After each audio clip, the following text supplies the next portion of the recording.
Hugo Vlad is going to be the newest ice attack character releasing in version 1.7 of Zenless on Zero, and he's looking to be a burst DPS similar to Harumasa or Julian, where you spend a lot less field time on him, and instead you use most of the field time on your stunner, so they can build up days as fast as possible, allowing your DPS to do as much damage as you can in that stun window. Even though he's the same archetype as Harumasa and Julian, he still has parts in his kit that will set him apart from these other two characters, so let's get into what he actually does and how it works. Starting off with his basic attack, it's a 4-hit attack string with the first 3 hits dealing physical damage and the last dealing ice damage. This 4th basic attack leads into him doing a shot from his suitcase, which can be charged by holding down the basic attack button to further increase the damage of this ability. After launching the final hit of his basics or dodge counter, pressing special will do an additional hit afterwards, which can also be followed up by a charge shot as well. This is not to be confused with his EX special or his normal special when you don't have enough energy. This is considered as a separate ability and scales off his basic attack scaling and not the scalings on his skill. Additionally, when these normal shots hit an enemy, Hugo will gain 1 stack of stored power, and if it's a charge shot instead, he will gain 2 stacks. This can stack up to 6 times, and what it does is when using your chain attack or ultimate, he will consume all of these stacks to gain 2 energy for each stack consumed, with a max of 12 energy being able to be given.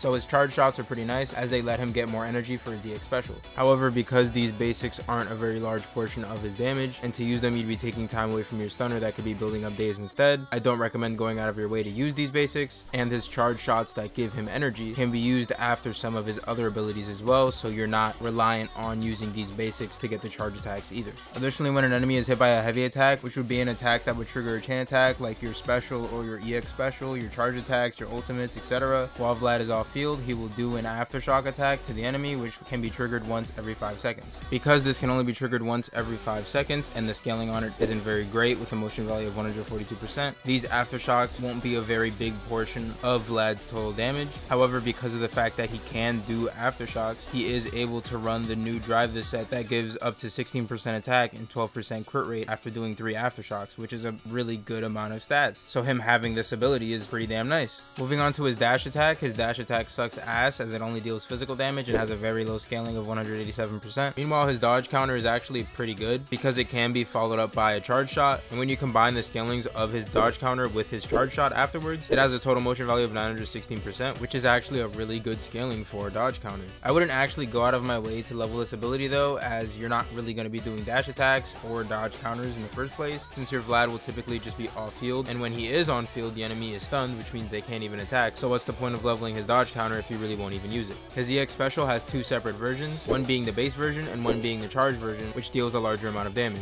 When using the base version, Vlad will regenerate 20 energy. However, as you'll see when we get to the later parts of his kit, you will only want to use this charged version of his EX special because it will do a large amount more damage than your normal special would. But yeah, the scalings on these abilities aren't very impressive. His normal skill has a motion value of 628%, while his charge skill has a motion value of 824%. Both of these really aren't that great when comparing them to other characters' EX specials. For example, Ellen's base EX special has a motion value of 754%, while her enhanced EX special has a motion value of 1100%. As you can see, the scalings on his special at a baseline aren't very high. His chain attack and ultimate don't do anything special, they're just generic damage dealing abilities, and they both have shockingly low scalings when compared to other DPSs. First of all, his chain attack has a scaling of 470% motion value, which is just really bad for a chain attack. These usually never have any lower than 1000% motion value, so it really goes to show how low the scaling on this chain attack is. However, he can at least follow this chain attack up with a charge shot with the same exact scaling as his chain attack. This will bump up the total motion value for this ability to 941%, which isn't as bad as before, but it's still a lower scaling than the chain attacks for any other DPS. His ultimate has a motion value of 2413, and while this is a good scaling, 2413% of your attack is not bad and it will do good damage. But again, if we compare this to every other character's ultimates, they do a lot more damage. DPS ults tend to have scalings in the 3500 to 4000% range, so as you can see, this ultimate's damage is just pretty low compared to other DPSs. And also, unlike his other abilities, this can't be followed up with a charge shot to bump up the lower scaling. So after talking about all these abilities, you're probably thinking his damage really isn't all that impressive. His chain attack and ultimate are the lowest scalings for any DPSs, and his basics and EX specials don't really do a very high amount of damage either. Well, that's where you'd be wrong, because they decided to feed his core passive a main dish of crack and a side dish of cocaine. So don't judge him just yet, because we're not done. Now the way this core passive works is when his charged EX special hits a stunned enemy, it will trigger final reconciliation. I don't know if I pronounced that right, but that's what it's called. And what this effect does is it will increase the multiplier of this charged EX special based on the enemy's remaining stun duration when he triggers it. This multiplier will firstly increase by 1000%, and then an additional 445% for every remaining second of stun that is less than or equal to 5 seconds. This is basically just a free 2225% increase because every enemy in the game is stunned for at least 5 seconds. And then on top of this, it'll get another multiplier increase of 180% for every remaining second of stun between 5 to 15 seconds. This gives a max increase of 1800%. And after triggering final reconciliation, the enemy will recover from stun. In the best scenario where an enemy is stunned for 15 seconds, this will equal a max multiplier increase of 5025%, totaling to the final scaling on this charged EX special being 5849%. That's a really fucking high scaling. You know Miyabi's fully stacked charge attack that hits like a nuke and blows everything up? Yeah, that ability has a scaling of 4282%, so this ability will do a lot of fucking damage. So it makes a lot more sense now as to why his chain attack and ultimate just have lower scalings than other already existing DPSs. It's because of the fact that this skill does so much fucking damage that if his chain attack and ultimate had the same scalings as other characters, he would just be extremely fucking broken. He's already looking to be really goddamn good. So imagine if he also had 2 other beefed up ass abilities to deal even more damage. However, this gets a bit more complicated when you realize not every enemy can be stunned for 15 seconds. The base stun windows enemies can have is 13 seconds, 12 seconds, 10 seconds, 7 seconds, and 6.5 seconds, meaning that the multiplier increase you get for this charged special will change depending on the enemy you're fighting. However, even in the literal worst case scenario where you're fighting an enemy that can only be stunned for 6.5 seconds, this ability will still have a total motion value of 4229%, which is still very good. It's only slightly worse than Miyabi's level 3 charge. The trigger condition for his additional ability is having a stunner support teammate, which is super nice because it doesn't have that annoying bullshit where he needs the same faction or same element. It gives him more team options. He'll always be played with a stunner support teammate, which means you'll always get this additional ability to work. Now what it does is it gives Vlad 25% ice damage bonus, which is nice, and when an enemy recovers from stun because of his charge special, he will instantly deal an amount of days buildup to that enemy based on the remaining stun they had when he triggered this special. This accumulates 6% of the target's max days for every second remaining, up to a max of 30%. So basically the way this works is as long as you do your charge special with at least 5 seconds of stun left on the enemy, you will instantly build up 30% of their days bar, which is really nice because he really wants an enemy to be stunned to use his really strong charge EX special. So this will help with stunning enemies quicker because after he unstuns them, they'll automatically have 30% days build up already. So how does he function as a character? Well, after explaining his core passive, I think it's pretty easy to determine that most of his damage will come from when the enemy is stunned, because the highest scaling ability he has is reliant on an enemy being stunned. You need an enemy to be stunned to get the multiplier increase for your charge skill, and without it, it won't deal nearly as much damage as it could with this increase. So this will make him a burst DPS similar to Haramasa or Julian. However, just because he has the same archetype as them, it does not mean that he does not have his differences in gameplay. Because he instantly ends the enemy's stun after doing his charge skill, but the damage of this skill scales off how long they're stunned for, the time it takes for him to dish out his damage will be incredibly short, as you'll use his charge skill as soon as you're done using your chain attack or ultimate, which would then unstun the enemy, and you'd swap off to let your stunner build up days to repeat the process. The main reason this difference matters is because against an enemy that is just stunned for a shorter amount of time, they have a lower base stun duration. Vlad won't be punished as much as Haramasa or Julian would. While yes, his damage on his charge skill will be lower because he gets a lower amount of multiplier increase, he will at least be able to do the entirety of his rotation because this rotation is just so short. While the other 2 characters would not be able to replicate this because they just take longer to dish out all their damage, making them have to opt for shorter rotations, which means they'll use less abilities, which means they'll also lose out on more damage than Vlad would have.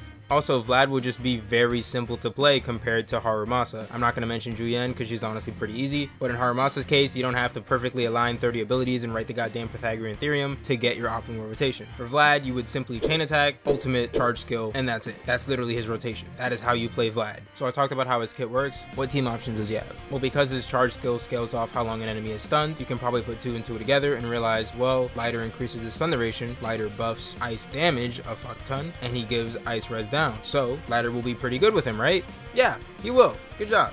Lighter will be his best stun teammate in terms of buffs, as he not only gives, again, really good stats, but he also increases the enemy stun duration for 3 seconds, making it easier for Vlad to get the max increase to his charge skill. It turns out Vlad's multiplier increase on his charge skill is not affected by Lighter's stun duration increase, as it's technically not an increase to the enemy's stun duration, and it only pauses the stun timer. This is weird as fuck, and it doesn't really make sense why it doesn't work, because no enemy can be stunned for 15 seconds unless you have Lighter. The highest base stun duration for an enemy is 12 seconds, so you technically can never get the full increase if Lighter's ability doesn't synergize with Vlad's ability. So I think this is a bug. It might not be a bug, and it might just stay like this, but on the bright side, even if Vlad's multiplier increase doesn't get increased by Lighter's stun duration increase,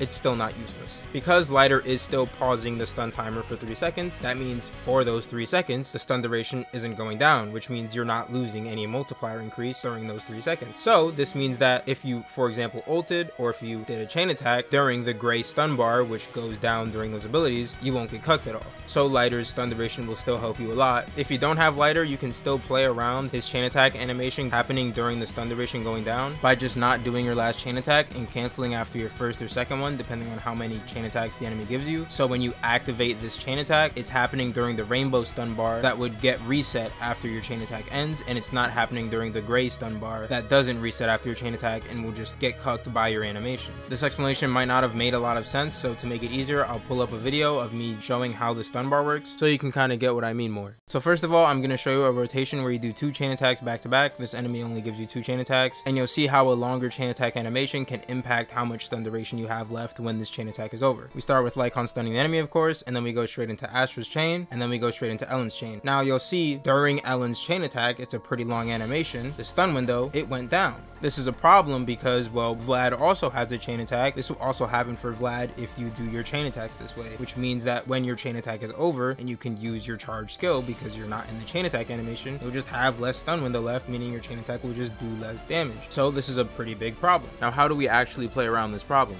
Well, if you instead do a rotation where you only do your first chain attack and you completely skip on that final chain attack, in this case your second one, but if you have 3 chain attacks because it's an enemy that gives 3, you would skip your third chain attack. But yeah, as long as you skip your final chain attack, you won't have this problem. Lycon stuns the enemy, we go straight into Ellen's chain attack, and as you can see, during this chain attack, it's the rainbow stun bar. So then we cancel it, and now the stun duration is full once our chain attack animation is over. So because we instead did our Ellen chain attack during that rainbow stun bar, it means that that chain attack animation won't mess with the enemy's actual stun left, and then after we're actually able to control our character again because the chain attack animation is over, the stun bar is now full because it gets reset because the rainbow stun bar and gray stun bar are completely different, meaning your Vlad will get the full amount of multiplier increase he can for that specific enemy. If you have Lighter, you don't have to sweat and do this because he pauses the stun duration, meaning that your chain attack animation would not be happening while the stun duration is going down. However, you still can do it if you want to, but this is just a nice little tech that I figured out that you can do to make sure your charge skill does as much damage as it possibly can. Now obviously, because you're doing this strat, it means that if you instead wanted to do the strat where you did 2 chain attacks on Vlad by canceling your chain attack on one character, you just can't do that at all now. However, as I mentioned earlier, Vlad's chain attack doesn't have a very high scaling in comparison to other DPSs. It's not a worthless ability, but losing out on one of those chain attacks to instead increase the multipliers on your charge skill by only doing 1 chain attack and then canceling is a lot better in my opinion. Moving on to his other team options, because Lighter isn't the only character that synergizes well with him, King Yi will also be a very good option with him because Lighter himself can have downtime on his day's buildup when his morale or energy is low, making King Yi more consistent as an on-field stunner. However, Lighter's buffs with a 5-star stun W engine are just better than King Yi's. With 4 stars, their buffs are relatively similar, for Vlad specifically, but because Lighter has that 3-second stun duration increase, which greatly benefits Vlad, you'll typically see more damage with Lighter than you would with King Yi. I think it's nice that they both are very good for him, so if you have one and don't have the other, you don't have to feel like you have to get Lighter or you have to get King Yi if you don't have one of them. And the fact that double stun team will likely be good on him, you can even use them both. Lycon is also a good third option option and can even potentially be better than King Yi in double stun teams with Lighter, because if the enemy is stunned too fast, King Yi can't get all of her stacks for her passive, meaning you won't get the full 80% stun damage multiplier, and in that case Lighter's buffs would either be really close to King Yi's or just better. Plus Lighter also helps you freeze more often, which is really nice, and I'm pretty sure freeze pauses the stun timer. Correct me if I'm wrong in the comments, but I'm pretty sure it does that, which is also a really nice bonus. Moving on to his other team options, Astra will be really good with him. Nicole will also be really good with him. You can also use Sokaku as well. I wouldn't recommend her as much as the other characters, but yeah, she'll be good too. Pokora will actually be an okay budget option if you're playing a double stun team. I would not recommend her as your sole stunner because Pokora is an off-field stunner, but if you're running a double stun team, a pretty free-to-play friendly team would be something like Lycon and Pokora. However, if you don't have M6 Pokora, she doesn't really do much for Vlad, as she only would buff his Aftershocks, and his Aftershocks are a very low portion of his damage. She'll still be an okay option if you do not have anything else. I would not recommend her over any of the characters I talked about earlier, but yeah.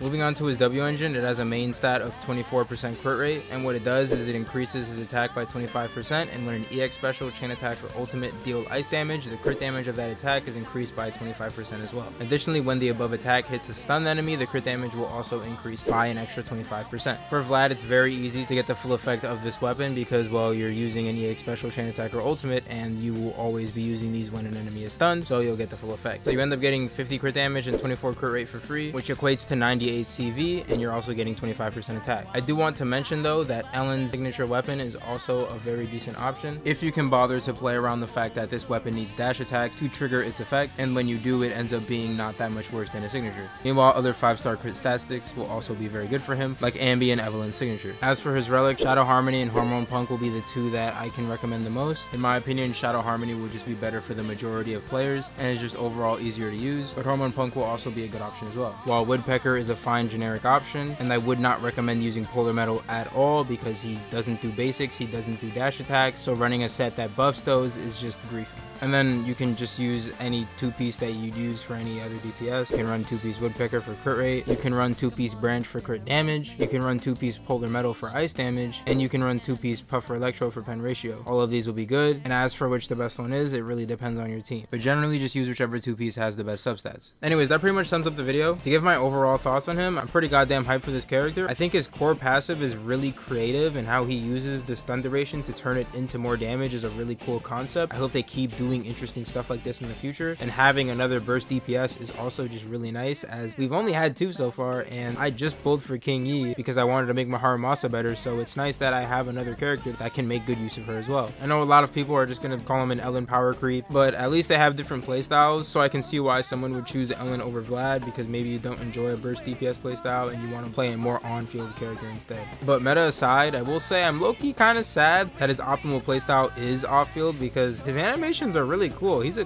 very cool looking character, so it just makes me kind of sad that he'll barely be on my screen because you literally just pop in, do like 2 abilities, and then you just fuck off. But that's just my personal opinion. That doesn't really have to do with how good he is or anything. But yeah, that's pretty much it for this video. These first impression videos are going to be something new I'm trying, where instead of making a pre-release early into the beta, I instead do a video like this that's not mainly a guide, and instead it's more so focused on explaining how the character's kit works and how you could actually play them. I feel like it makes a lot more sense to instead do the pre-release later into the beta when a lot of stuff is less likely to change, because it makes the video less likely to be outdated. I know a lot of people can potentially watch my pre-release video and then they don't look at any other stuff for that character, and then they're going off the notion that this video that they watched of mine is completely up to date and everything I said was 100% true. Stuff might have gotten changed in the beta that made what I said not true. Of course, I mentioned multiple times in my pre-release video that stuff is subject to change because it's a beta, but it's not really a solution, and I could instead just release these videos later, so that's what I'm going to do. So yeah, stay tuned for when I make my pre-release video on Vlad later down the line when he's closer to release. I'll try to keep y'all updated with any potential changes that happen to his kit in the beta. Thanks for watching. I hope you have a great day.